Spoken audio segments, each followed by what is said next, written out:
Aloha, dear friends, and kia ora from Aotearoa, New Zealand in the South Pacific. My name is Suzanne Kerr. Last year I spent 3 months as a short-term pioneer in Brno, Czechia, and what a wonderful experience that was. I was constantly aware of assistance from the concourse on high and Baha'u'llah's promise. They that have forsaken their country for the purpose of teaching our cause, these shall the faithful spirit strengthen through its power. How great is the blessedness that awaiteth him that hath attained the honour of serving the Almighty. Since I returned home, I have managed to get a 1-year visa, which I hope will be able to be extended, and am currently planning a more permanent return to Czechia. So, welcome to the 11th day of the blessed period of the fast, where every hour of these days is endowed with a special virtue, inscrutable to all except God. The quality today is be a light. Abdu'l-Baha says, thoughts of love are constructive of brotherhood, peace, friendship, and happiness.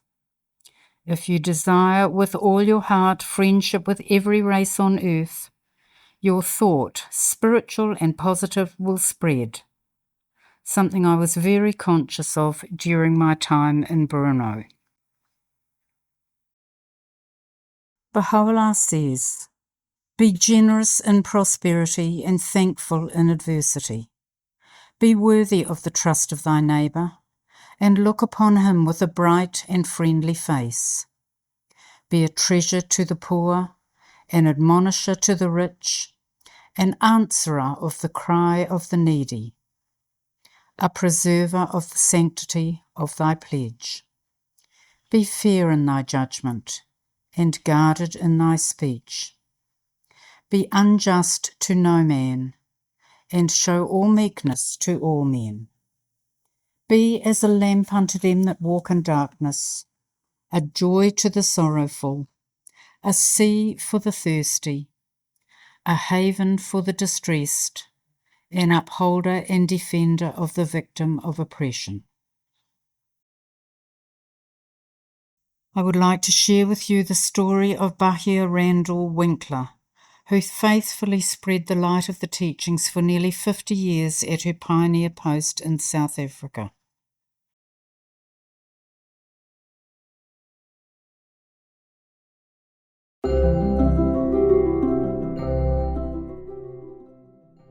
Margaret Randall was born in Medford, Massachusetts on August 3, 1907.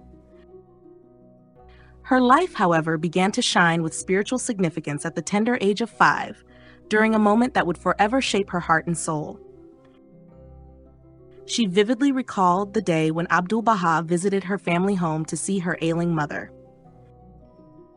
Sitting crossly on the bottom step of the stairway, she had resisted her governess's urging to change her dress for the important visitor.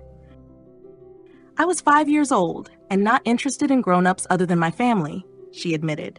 Yet, as she sat there, something extraordinary happened. She felt an enveloping warmth, like sunlight streaming through a cloudy sky, filling her with a sense of comfort and joy. She looked around in wonder, but could not locate the source of this mysterious light. A short while later, Abdu'l-Baha entered their home.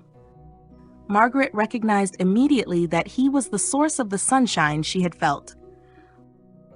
When he spoke to her, she felt as though they shared a private world of love and understanding. He understood little girls, she later said, even if they were spoiled and naughty lots of times. From that moment, she knew in her heart to whom she belonged.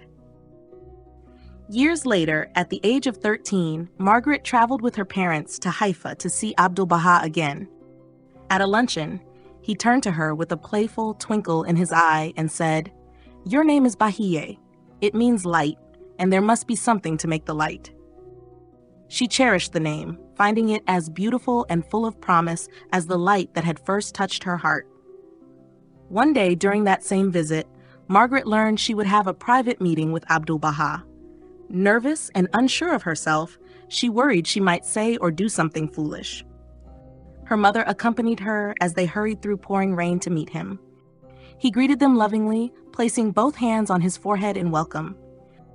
While her mother shared messages from friends in the United States, Margaret sat quietly. When her turn came, she surprised herself by asking, "What can I do to serve the faith?" There was a pause, a profound silence. Then Abdu'l-Baha answered, his voice growing stronger with each repetition. "Study, study, study." Each word resonated deeply within her, as though they were a divine command meant to guide her entire life. From that first glimmer of light as a 5-year-old, Bahiyyih, Margaret, grew into one of the faith's most dedicated teachers. At the Guardian's request, she traveled tirelessly as a teacher through 15 countries in Europe. In 1953, she answered another call from Shoghi Effendi, pioneering to South Africa, where she continued to serve with unwavering devotion. In 1960, she was elected to the National Spiritual Assembly of South and West Africa. In 1968, she was appointed to the newly established Continental Board for Southern Africa and served that body for 17 years. Margaret's life was a testament to the transformative power of love, guidance, and light. The warmth she felt as a child became a beacon she carried to others, illuminating hearts and minds across continents. Through her dedication, she fulfilled the promise of her name, shining brightly as a light for all who crossed her path.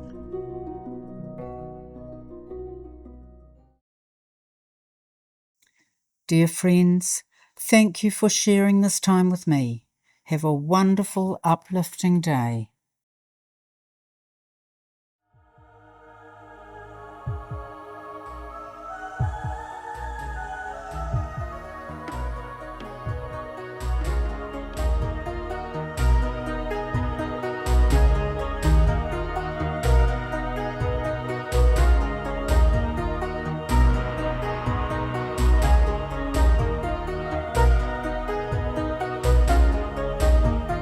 Once upon a faceless moon, I dreamed my world was one small room. 1,000 books of stories told, all were black, but one was gold. I took the book from off the shelf, held it tight to my frozen self.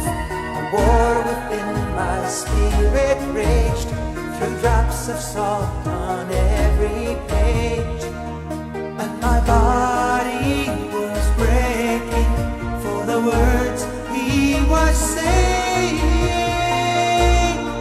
Be a light in the darkness, be a heart to the heartless. When the world's lost its meaning, be the one who will still go on.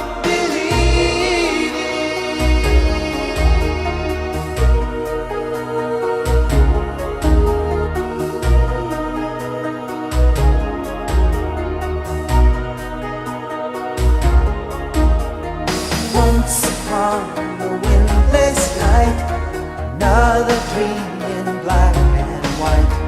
A feeble man of flesh and bone says this world is not our